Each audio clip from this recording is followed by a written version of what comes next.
Magandang hapon sa inyo mga kalapatids. Maligayang pagbabalik dito sa ating munting tambayan, Chocobulok TV. Araw ng Lunes ngayon, cleansing flashing yung ating gagawin. Pero sa kasamaang palad, ayan, hapon na, ngayon lang tayo nakaakyat dito sa ating mga alaga. Meron tayong inasikaso at ngayon lang tayo nakauwi. Kaya ito, malamang gutom na to. Nakita nila akong umakyat. Ayun, nagkakagulo na sila. So ibig sabihin talagang gutom at uhaw na itong ating mga alaga. So ihahabol natin yung ating pagki-cleansing at pagpa-flashing ngayon. Pero bago yan, sisilipin muna natin yung kanilang mga dumi. Wala naman na tayo nakikitang basa or lusak na dumi. Puro buo yan mga kalapatids. So indikasyon lang yan na hindi naman talaga nadurog yung ating itong mga ibon natin na inilipad kahapon galing ng Concepcion, Tarlac. Alright? Uy! Mga kalapatids, ito yung dagit natin nung nakaraang Biyernes, oh. Pinakawalan natin to. Ayun yung ano niya, yung nilagay nating ano. Andun pa. So ibig sabihin, wala pang nakahuli dito mga kalapatids. Kailan ba natin to pinakawalan? Biyernes ng hapon kasi pauwian ng Angeles, Pampanga. Sumabay sa ibon natin. Ito, mga kalapatids, ang kulit nito. Siguro bumalik kasi nagugutom. Nga, hawakan nga natin. No animals were harmed during the filming of this video. Ayun, maligalig. Ay, nagutom nga. Gumaan. Yari ka dito. Dalawang barako yun nandyan. Kasi yung mga paris nila nandito. Hiniwalay ko mga kalapatids dahil ayoko nagpaparisan muna sila dahil meron tayong schedule na susundan. At tayo nagagamitin natin additional motivation sa kanila kung aabot sila ng derby. Kaya nakahiwalay sila dyan. Tignan nyo. Ewan ko kung uhaw na uhaw yan o kinakabahan. Ngal-ngal, oh. Nakabukas lang naman kasi yung trapdoor natin. Hindi natin nasarado. Kahapon ng umaga, pagkatapos ng arrival natin, hindi na ako umakyat dito sa ating flyer slope. So pwedeng dumating to kahapon or kanina. So tara, magpatuka muna tayo at pakakawalan na natin to mga kalapatids dahil baka masanay pa dito. So samahan nyo ako sa episode na ito. Kikleansing lang sana tayo pero may iba yung ating episode. So ang gagawin natin sa episode na ito, papatuka lang tayo, habol natin yung cleansing, flashing at pakakawalan natin to mga kalapatids. Samahan niyo ako sa mga hindi pa nakapag-subscribe dyan. Mag-subscribe na kayo. Hit nyo na notification bell para updated kayo sa ginagawa nating kwentuhan dito lang sa ating munting tambayan. Okay mga kalapatids, eto mamadaliin na natin, magpapatuka na tayo. Pero bago yan, tanggalin muna natin tong harang na nilagay natin para sabay-sabay na silang kumain dito sa ating flyer slope. Right?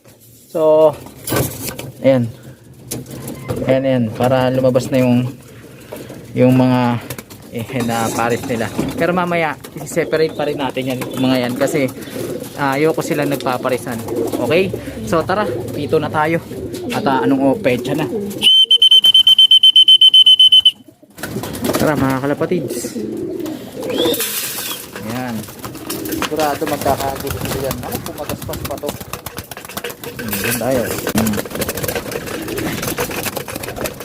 Sige. Ito yung dagit natin mga kalapatids. So, ayan ang takaw nyo. So, ano kaya nangyari dito, no? Ayaw nang bumalik sa amo. Recovered naman siya. At binigyan pa natin ng pabaon. Yung mga ibon nga natin na inililipad sa training ngayon, hindi natin binibigyan ng supplement dahil medyo malapit-lapit pa yung liparan nila. Tsaka nagtitipid tayo. Pero ito binigyan natin para lang makauwi. Tapos bumalik na naman dito. Walang Diyo. Ayan, papaampun yata ito pero hindi pwede dahil wala na itong pupwestuhan dito mga kalapatids. Yung ating flyer slope, kita nyo naman, maliit lang. Tapos lahat ng ibon natin na naririto may gagampanan yan na liparan sa mga hinaharap. Kaya yun nga, hindi nga tayo makapag parapol pang sa ngayon dahil nga lahat ng ibon natin na to may gamit. So itong ibon na to, hindi siya pwede dito sa ating flyer slope. Kaya mamaya ay pakakawalan natin to mga kalapatids. So tayo lang natin sila makatapos dyan. Mamaya natin lalapagan ulit pagka naubos na nila para hindi sila namimili. Ito mga kalapatids, gutom na gutom tong ibon na to. Yung mga ibon natin, iniwan na yung barley pero siya yung umuubo. So malamang talagang nagutom to ng husto itong ating bisitang ito. So mamaya na tayo maglapag mga kalapatids. Hintayin natin, paubusin natin yung barley. Ayan, tinitira niya yung barley. Oh. Gagawa muna ako ng herbal juice natin na pang cleansing. Binabara ako siya. Sabi ko na nga ba, babae ito. Samahan nyo pa ako mga kalapatids.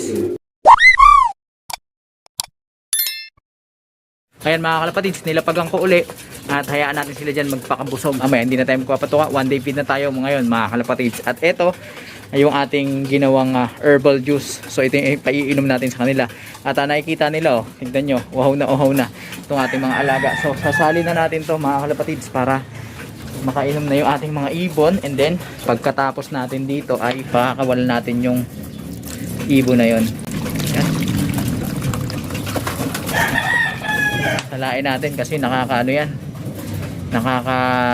turn off sa kanila yung mga sapal-sapal.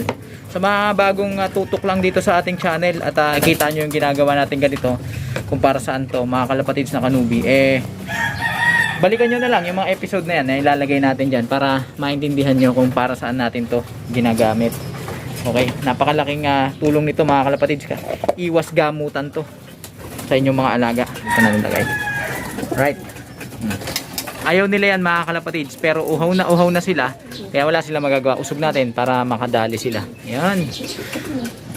Walang keme itong inakay natin. Oh. Sige, pagka hindi uminom mauuhaw. So ganyan, tama rin na late na tayo umakyat dito kasi normally napapansin ko dyan pagka umaga natin ginawa yung pag-cleansing, syempre hindi naman sila masyadong uhaw pa pagka umaga.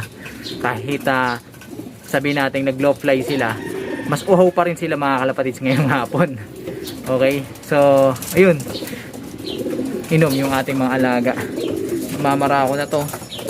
Sige, ubusin nyo yan yung barley na yan, hindi tayo maglalagay pagka hanggat hindi nyo inuubos yan. Ito yung dagit. Ayun, uminom na yung dagit. Pati siya nasama sa pag-cleansing flashing natin. Kung hipo yung pagbabasihan, maganda tong ibon na to. Pero hindi sa atin yan, kailangan natin yan pakawalan. Naalala ko nga pala yung comment ng isa nating kalapatids, sabi niya dapat daw binugaw na lang daw natin yung ibon na ito nung unang dumating dito sa ating flyer slope. Banggit natin yan sa nakarang episode natin, mga common reasons bakit tumutukod yung mga ibon, at isa nga yun yung kinakapos ng lakas, nagugutom at nauuhaw. So bakit mo bubugawin agad-agad, alam mong nangangailangan yung ibon. So hinayaan natin siyang uminom at kumain. Uhaw na uhaw, naghahanap ng tubig. Pinagtsatsagaan niya yung patak ng bagong labang damit, yung patak nun na tumatama sa semento, yun ang kanyang sinisip-sip. Hindi naman siya nakakainom ng maayos. Gawa natin yun, nilagyan natin siya ng tubig na may electrolytes para makainom ng maayos. At take note, hindi natin sa loob nilagay, hindi natin nilagay sa loob ng ating flyer slope. Nilagyan natin siya ng bukod doon sa labas. Actually dito tayo naglagay mga kalapatids, malayo sa ating flyer slope. Doon din tayo naglagay ng patuka para all set siya doon mga kalapatids. Katapos niyang kumain, nasapatan na siya. Binugaw natin siya mga kalapatids, pero lumipad siya, dumapo lang sa bubong natin. Wala naman tayong oras mga kalapatids para obserbahan pa at bantayan siya kung aalis, kung lilipad na. Dahil may gagawin din tayong trabaho. So iniwan na natin yun mga kalapatids. And then nung hapon nakita natin pumasok siya dito sa ating flyer slope. Then pinakawalan na natin siya. Okay, so yun ang ginawa natin ng mga nakaraan. Kaya dun sa nag-comment na yon, shoutout sa'yo. Ayan, sana maintindihan mo yung mga ganyang sitwasyon. Okay? Alamang nito, yung huling kain niya ay yung pinatuka natin sa kanya nung Biyernes. Kasi tignan nyo naman, patay gutom. Doon pa yung love letter na nilagay natin sa paa. Ayun hindi na natin tatanggalin yan, pakawalan na natin yan mamaya maya. Hintayin lang natin mag full tank siya mga kalapatids. Walang pili-pili sa kanya mga kalapatids. Yung mga ibon nating maaarte, iniwan yung barley. Pero itong ibon na to, sige, banat pa rin. Talagang gutom na gutom pagka ganyan mga kalapatids. A few moments later. Ito mga kalapatids, yung bisitang ibon natin na bumalik dito sa ating flyer slope.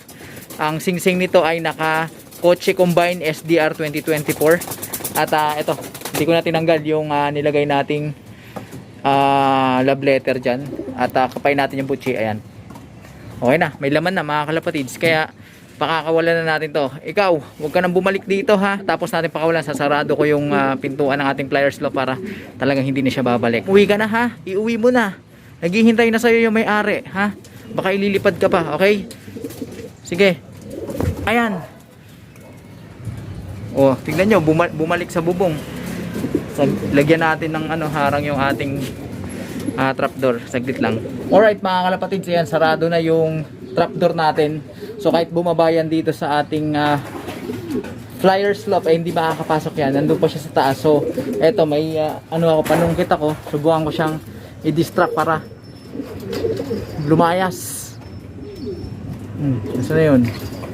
Wala na yata. Lumipad na yata mga kalapatid. Tingnan natin. Nadali pa ako ng panungkit. Ayun, oh. Walang Joe yan. May pala doon, may pako. Hey. Yari, hugasan ko ito mamaya. Lumilipad na siya mga kalapatid. Ayun siya mga kalapatid. So, yung nag-iisa, yung humiwalay, hindi yung dalawa. Ayun, nandun siya sa may... Ayan ayun siya. Doon naman siya sa may kapitbahay natin. Makikituloy. Doon naman makikain. Anyway, rumonda na sila kasama nung sa kapitbahay. Hopefully, lumayas na yan. So, bahala na yung kapitbahay natin dyan kung anong gagawin niya dyan. Basta tayo, pinakawalan natin yan mga kalapatids. Okay, so nadali pa ako. Nakakainis. Sugat pa yung kamay ko. So, yan na muna mga kalapatids, yung ating update dito sa ating munting tambayan. Patuloy kayong tumutok. Sa mga hindi pa nakapag-subscribe dyan, mag-subscribe na kayo. Hit nyo na notification bell para updated kayo sa ginagawa nating kwentuhan, nakapupulutan ng mga kaalaman. At kayo mga kalapatids, hanggang sa muling pagkikita. Paalam!